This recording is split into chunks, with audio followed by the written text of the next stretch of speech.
The Onion really at heart is political satire for people who don't really care all that much about politics, by people who don't really care all that much about politics.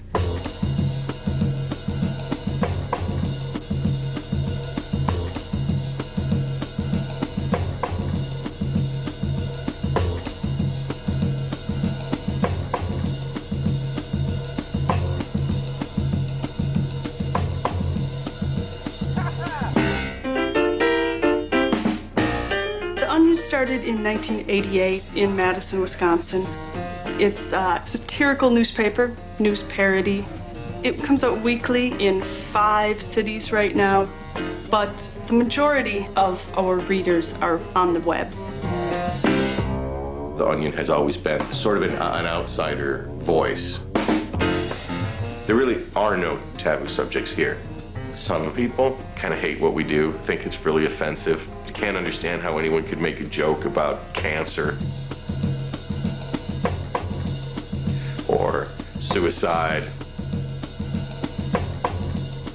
or homophobia or war or death.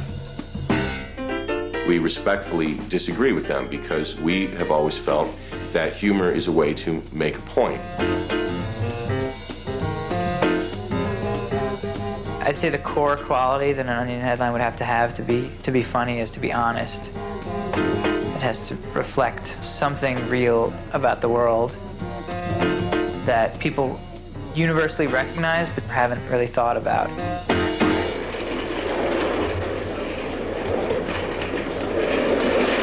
All of the writers we have are all really uniquely unqualified to be doing what we're doing, in that we have no background whatsoever in comedy, and we really have no background whatsoever in journalism. These aren't people who wrote for the Harvard Lampoon. These aren't people who interned at Second City. It was just a bunch of friends who had a similar worldview and found a home at the Onion. Everyone in paleontology course winces whenever that one fundamentalist kid raises hand. Yeah. Sure. On Monday we get together, we have a staff meeting where we all pitch headlines. Everyone pitches 25 or more headlines. Of those, maybe 3 will get circled. It's not an exaggeration to say that there are hundreds of jokes that are eliminated for every joke that goes in. Area man loves getting wheat pennies in change. Okay. Freeness, most appealing part of free diabetes screening. Lost dog walks over 3,000 miles to avoid owner. Study finds rampant sexism in nature. McDonald's drops ham murderer character from advertising. That's really good. Judge swayed by thousands of children's letters to Milosevic. Now you get into the second level, which is we go through those lists, and Rob comes in, vetoes some of them, accepts other ones, suggests changes. What's the Milosevic joke? What is it? Oh, I don't even get it. It's not like people are going to laugh because they see the parallel to Miracle on 34th Street. And it's not... Rob's very, very anal retentive about obsessing over every little detail and not wanting anything to go in the paper that he's not 100% about. I think Cool Dad, A Terrible Father is a story. Again, I don't love the idea, but I think the headline can be improved. Todd and Rob make an interesting pairing. Like, I've seen those two spar verbally, and like Rob has a very dry wit, and Todd is more loose and sarcastic. How about Cool Dad, negligent in funny way? How about Rich Guy, a real hypocrite? That's not a joke. Neither is that. It's the same. Because rich and hypocrite automatically go together. Cool and negligent don't automatically go together. They're, in fact, opposite words. Okay, if this is an acceptable resolution, I really want to leave it at that. What are you rolling your eyes at me for? No, I'm just smiling. Okay, McDonald's drops ham murder from advertising. I'm just visualizing that cover, and I'm seeing a picture of the ham murderer. Are you thinking about a character who looks a lot like the Hamburglar, but is obviously villainous and homicidal?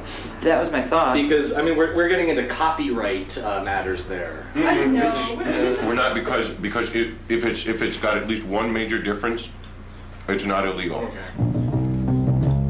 Bowing to outcry from consumers and parents groups, the McDonald's Corporation announced Monday that it is discontinuing its new advertising mascot, the Ham Murderer.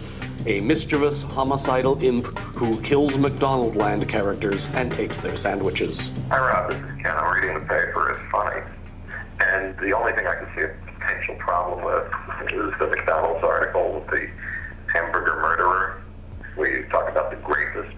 You have him doing something other than sodomizing of children, which is a little graphic. Instead, I would suggest. Very often people will say, is there any topic that is a sacred cow that you won't touch at the Onion? And we really don't even have to think more than a second to say no.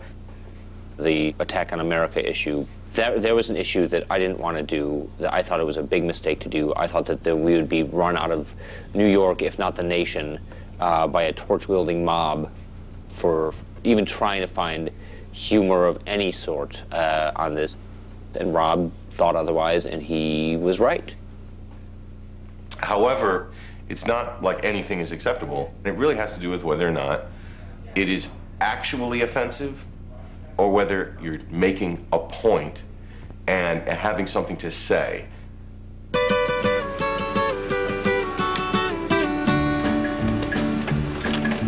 We just write what we think is funny. We don't really get overly concerned with what does the audience want to hear or what does the audience think is funny. We just let the audience come to us.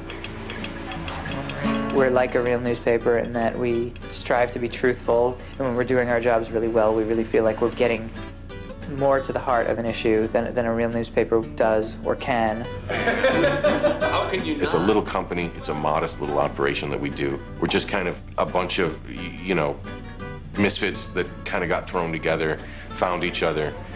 People like what we do, and we sure appreciate that they do.